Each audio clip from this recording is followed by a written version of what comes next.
নমস্কার বন্ধুরা, সবাই কেমন আছো? আশা করি সবাই খুব ভালো আছো। আজকে হচ্ছে আমার শ্বশুরমশাইয়ের শ্রাদ্ধের কাজ শুরু হয়ে গেছে অনেকক্ষণ সকাল থেকেই। ভাবতেও অবাক লাগে, কদিন আগে অবধি এই মানুষটি আমাদের সাথেই ছিল, আমাদের পাশে ছিল।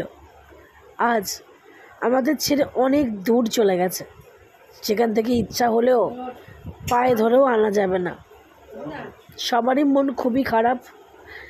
সারাদিনে অক্লান্ত পরিশ্রম করছে, আর তার মধ্যে কোথাও না কোথাও একটা কষ্ট রয়ে গেছে যে বাপি আজকে আমাদের ছেড়ে অনেক দূর চলে গেছে। দেখতে দেখতে বাহনদের 10 দিনও হয়ে গেছে, আমাদের ব্রাহ্মণদের 10 দিন পালনি। তারপরে কাজ করতে হয়, কালকে ঘাট, আজকে শ্রাদ্ধ, কাল যজ্ঞ। দুদিন পরে মানুষটাকে কেউ না কেউ ভুলেও যাবে, এটাই বাস্তব। মানুষের জীবনে কোনো দাম নেই, সত্যি দাম নেই। এত টাকা পয়সা সম্পত্তি আমার আমার করে সবচেয়ে কাটায় কি আমার, সব ফেলে রেখে চলে যেতে হবে। এমনকি পরনে একটা কাপড়ও তোমার সাথে যাবে না। তাহলে এত অহংকার কিসের বন্ধুরা?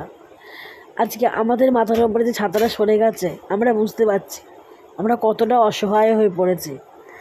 যাই হোক, তোমাদের পাশে যাদের বাবা মা আছে তাদের একটু যত্ন করো, তাদের ভালোবাসো, তাদের সুখে রাখার, শান্তিতে রাখার, আনন্দে রাখার চেষ্টা করো। তোমাদের মনে হচ্ছে যে এখন ভ্যাট বকছি, ওই একটা কথা আছে না, দাঁত থাকলে দাঁতের মর্ম কেউ বোঝে না, সেরকম হয়তো আমাদেরই গাফলতিতে আজ বাপি চলে গেল। আমরা যদি আর একটু কেয়ার করতে পারতাম, হয়তো বাপি আমাদের মধ্যেই থাকতো।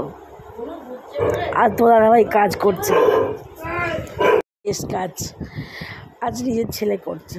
কতটা কষ্ট, কতটা যন্ত্রণা নিয়ে যে এই কাজটা ছেলেদের করতে হয়, সেটা শুধুমাত্র হয়তো ছেলেরাই বোঝে। যাই হোক, সবটাই তোমাদের সঙ্গে শেয়ার করেছিলাম, তাই এই কাজটা আমি তোমাদের সঙ্গে শেয়ার করলাম। জানি ভালো লাগার কিছু নেই, তাহলেও বাপির কাজ মোটামুটি সম্পূর্ণ হয়ে এসছে, হয়ে গেছে। পিণ্ডদান হচ্ছে, তাই সবাই মিলে আমরা এখন ছাদিয়ে আছি। প্রণাম করতে হয়, জয় দিতে হয়। এই খাবারটাকে পুকুরে যে ভাসিয়ে আসতে হয়, তার জন্যই তোড়জোড় হচ্ছে। বন্ধুরা, আবার বলছি, বাবা মাকে যত্ন করো, বাবা মাকে একটু কেয়ার করো প্লিজ। ভিডিওটি ভালো লাগলে অবশ্যই লাইক করো, শেয়ার করো, সবার সঙ্গে শেয়ার করে দাও, এটা কমেন্ট করে যেও। চ্যানেলটাকে প্লিজ সাপোর্ট করো। ফিরে আসবো নতুন একটা আর এক ভিডিওর সাথে। ততক্ষণ সবাই খুব ভালো থেকো, খুব সাবধানে থেকো। সকলকে টাটা।